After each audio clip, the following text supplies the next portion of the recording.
बिस्मिल्लाहिर्रहमानिर्रहीम। अस्सलाम वालेकुम जी, मैं नजमुल हसन बाजवा हूं।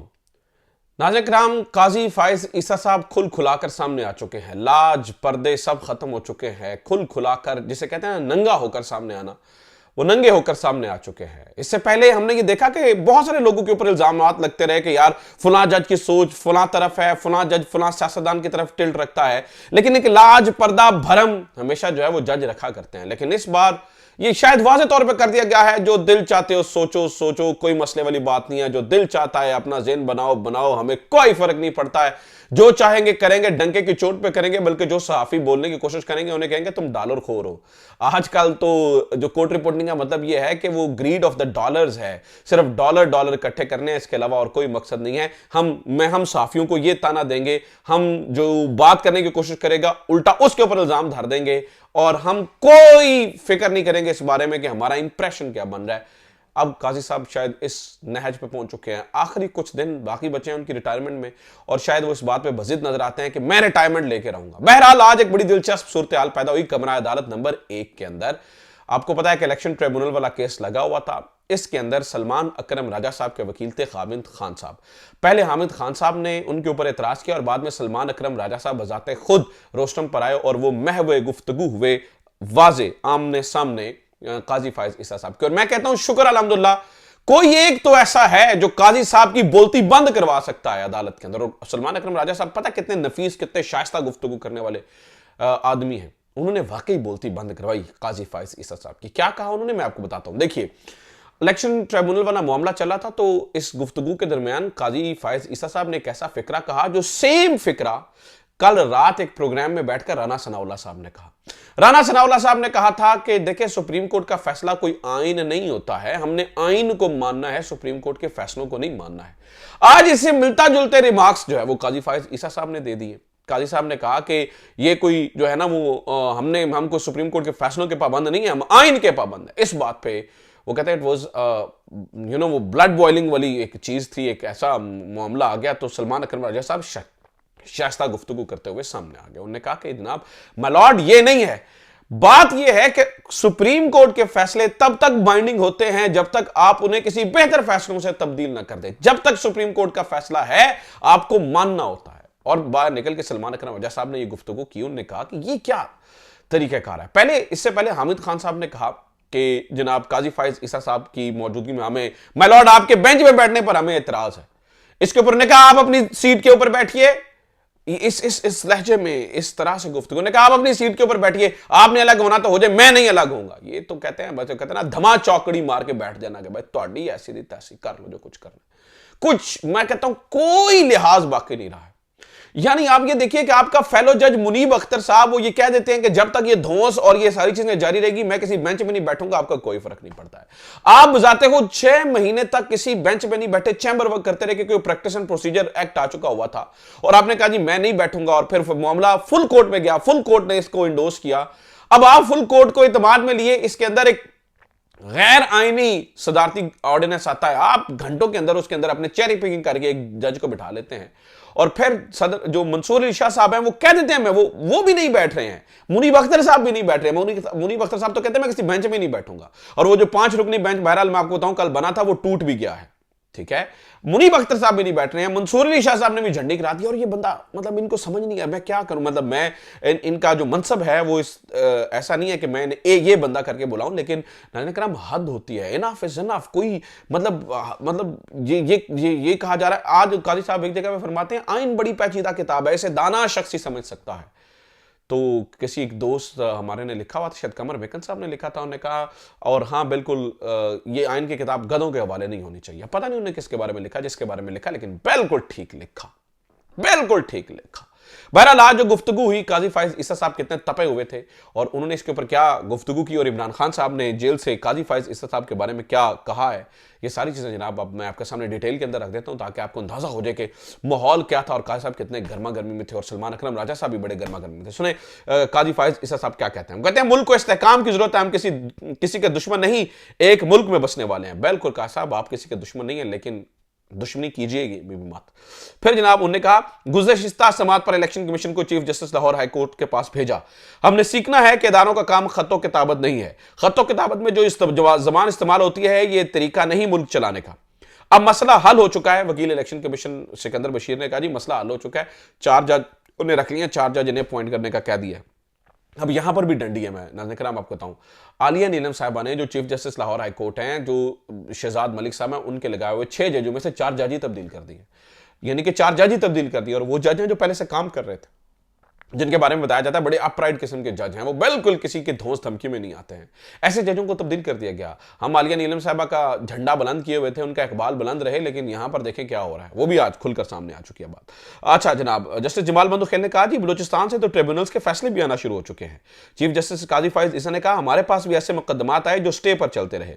डिप्टी स्पीकर ने भी हुक्म इम्तना हासिल करके आइन की खिलाफ वर्जी की। अब शायद वो डिप्टी स्पीकर अंडरग्राउंड हो चुके हैं। यानी ये कासिम सूरी साहब के बारे में, इन्हें 5 साल वाले पुराने मामलात याद है। आज जो धज्जियां उड़ रही हैं इनकी, इन्हें कोई फिक्र नहीं है। मतलब मैं अब क्या ही लफ्ज इस्तेमाल करूं, इन्हें घंटा फर्क नहीं पड़ता, घंटा फर्क नहीं पड़ता, क्या जो दिल होता रहे।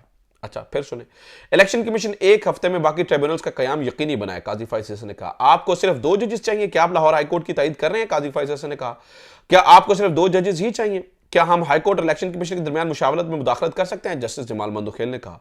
अब ये इतराज के बाद, पीटीआई के इतराज के बावजूद उन्होंने इस केस को सुनते चले जा रहे हैं। सुनिए, जमाल मंदोखेल साहब ने कहा, जी मैं खुद चीफ जस्टिस रहा हूं, कभी किसी को मॉनिटर नहीं किया। क्या हाईकोर्ट का चीफ जस्टिस ट्राइब्यूनल को मॉनिटर कर सकता है? अगर किसी चीफ जस्टिस का रिश्तेदार किसी सियासी जमात में है तो क्या इसको इसका फैसला करना चाहिए? ये चीफ जस्टिस काजी फाइज ईसा ने कहा कि मतलब मैं कैसे मॉनिटर कर सकता, मेरा कोई रिश्तेदार किसी सियासी जमात में हो। अब ये बड़ी अफसोस की बात है, पता नहीं इन्हें सारे असूल और जवाबत यहां पर याद आ रहे हैं। सलमान अकबर राजा साहब ने जब इनकी बोलती बंद कराई, कसम से यकीन कीजिए उसके बाद आप बिलीव करें कि इनको तत्पथ हो गए, तत्पथ हो गए, लेकिन कोई जवाब नहीं दे सके। अच्छा, उन्होंने कहा, जी आइन बनाने वालों ने इलेक्शन कमीशन का इदारा बनाया, वो चाहे तो खत्म कर सकते हैं। आइन बनाने वालों ने पाकिस्तान बनाने वालों की दनाई होती है। फिलहाल इलेक्शन कमीशन एक आइनी इदारा है, आइनी इदारा। इलेक्शन कमीशन की इज्जत सिखाते हैं।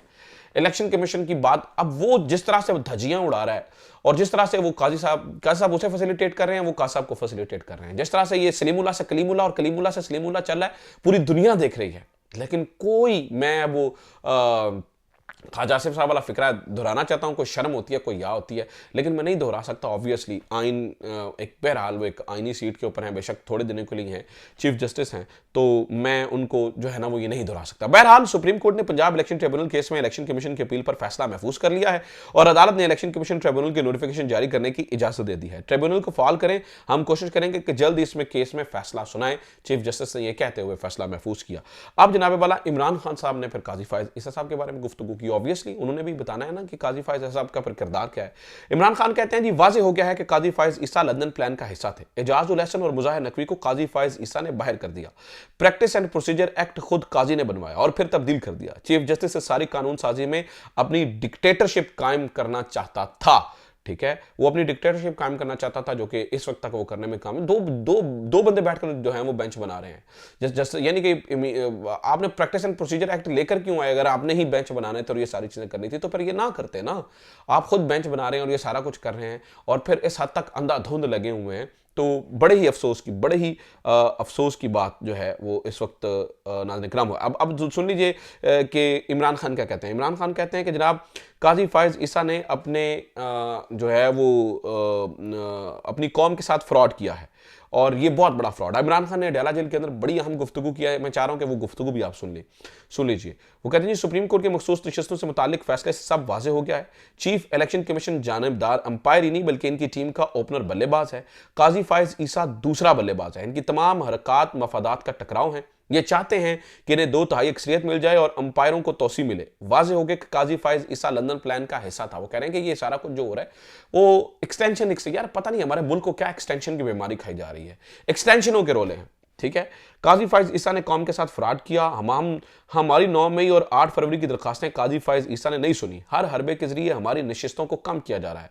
काजी फाइज ईसा ने हमारी 4 नशिस्तें कम कर दी हैं। ये बात दुरुस्त बात है नाज़रीन किराम, 4 नशिस्तें अब तक पीटीआई की खत्म हो चुकी हैं, कम की जा चुकी हैं और उसका अल्टीमेटली फायदा काजी फाइज ईसा साहब को होना है। तो इसे क्या कहा जाए, ये कॉन्फ्लिक्ट ऑफ इंटरेस्ट नहीं है, क्या ये मफादात का टकराव नहीं है, लेकिन पता नहीं काजी साहब को यहां पर आइन याद नहीं आता है। ठीक है, अच्छा, वो इसके बाद उन्हें कहते हैं जी थर्ड अंपायर इनकी पुश्त पर है क्योंकि उसने भी तौसी लेनी है। ये बहुत डेंजरस बात है जिस तरफ इमरान खान इशारा कर रहे हैं। वो कहते हैं जी थर्ड अंपायर इनकी पुश्त पर है क्योंकि उसने भी तौसी लेनी है। नैब तरामीम का केस चल रहा था, तब भी कहा था हमारी दरखास्तें सुने, लेकिन हमें नहीं सुना गया। इलेक्शन से पीटीआई को बाहर रखना और पार्टी को उड़ा देने की कोशिश थी। अब सब बेनकाब हो चुका है, सारे पर्दे हट चुके हैं। मोहसिन नकवी एक यूनियन काउंसिल का इलेक्शन नहीं लड़ सकता, वो मुल्क का करता धरता बना हुआ है। मोहसिन नकवी ने सारी जिंदगी फ्रॉड के अलावा कुछ नहीं किया। जबरदस्त जजेस रास्ते में इनसे हटाया गया। इनको एजाज उल हसन और मुजाहिर नकवी काजी फायज ईसा ने बाहर कर दिया। प्रैक्टिस एंड प्रोसीजर एक्ट खुद काजी ने बनवाया, फिर इसको तब्दील कर दिया। अब ये इमरान खान सारा कच्चा चट्टा खोल रहे हैं। अब बात सुने ना, उनकी बातों में वजन है। इमरान खान कहते हैं जी चीफ जस्टिस इस कानून साजी से अपनी डिक्टेटरशिप कायम करना चाहता था। इस कानून साजी से जमहूरी तरीके से केस लगने की खिलाफ वर्जी की गई। प्रैक्टिस एंड प्रोसीजर कमेटी के हवाले से मंसूर अली शाह ने बिल्कुल ठीक मौक़िफ़ इख्तियार किया। नवाज शरीफ ने सुप्रीम कोर्ट पर डंडों से हमला किया, उसके बाद से ये अब तक का सुप्रीम कोर्ट पर दूसरा बड़ा हमला है। अदलिया पर हमले के खिलाफ जुमेरात को एहतजाज करेंगे। जुमे को हमारा अपना एहतजाज है और हफ्ते को रावलपिंडी में जलसा करेंगे, क्योंकि नाज़रीन किराम आपको बता दूं कि अब वो जो मियाँ वाली वाला प्लान था वो कैंसिल होकर अब रावलपिंडी में जलसा आ चुका है, which is again a symbolical, उसे कहते हैं कि पंच है, बहुत बड़ी चीज़ है। पिंडी में जलसा करना इनफैक्ट आपको पता है इंपॉर्टेंट होता है। जलसे की इजाजत ना दी गई तो एहतजाज करेंगे। मातहत अदलिया मुकम्मल तौर पर इनके कंट्रोल में है। जो जज कंट्रोल नहीं होता उसको ट्रांसफर कर दिया जाता है। जज 9 मई के मुकदमात का फैसला देने लगा तो इसको भी तब्दील कर दिया गया। बदकिस्मती है हमारे मुल्क में डीजी आईएसआई की तैनाती की खबरें हेडलाइंस बनती हैं। दुनिया में कहीं भी फौजी अफसर की तैनाती पर खबरें नहीं छपती, ये सिर्फ हमारे मुल्क में होता है। हालांकि इनका सियासत में कोई किरदार नहीं होता। इमरान खान कहते हैं हालांकि इनके सियासत में कोई किरदार नहीं होता, फिर भी इनकी खबरें बनती हैं। पाकिस्तान मुकम्मल तौर पर पुलिस स्टेट बन चुका है। ये वो मार्शल लॉ है जो ज़िया और मुशर्रफ के मार्शल लॉ से भी सख्त है। मुशर्रफ के दौर में बड़े बड़े जलसे किए, लेकिन कभी हमारे साथ ऐसा नहीं हुआ जो अब हो रहा है। तो ये सारी चीजें एक तरफ ये चल रहा है, और तीसरी तरफ नाज़रीन किराम बिलावल भुट्टो साहब, उनके एंट्री हो जाते हैं। उन्हें कहते हैं इदारों की नीयत पे शक करें, अशखास की नीयत पे शक करें, शहबाज शरीफ की नीयत पे शक करें, मेरी नीयत पे शक ना करें। अब ये वजाहतें देने पे आ चुका। मैं 3 नस्लों से लेजिस्लेशन और मैं आइन बनाने वालों में से हूं। और नाज़रीन किराम ये आइन बनाने वालों में से तो हैं, लेकिन आइन का बेड़ा गर्क करने वालों में से। इनके नाना ने आइन बनाया, लेकिन बेड़ा गर्क नवासे ने किया है। वो आपके सामने है क्या चल रहा है और किस तरह से चल रहा है। तो ये अब तक की खबरें हैं। इस तरह से आज काजी फायज ईसा ने धौंस और धमकी से ये सारी चीज़ें करने की कोशिश की। उम्मीद करता हूँ ये वीडियो आपके लिए इन्फॉर्मेटिव रही होगी। अपना ख्याल रखिए। खुदा हाफिज़। पाकिस्तान जिंदाबाद।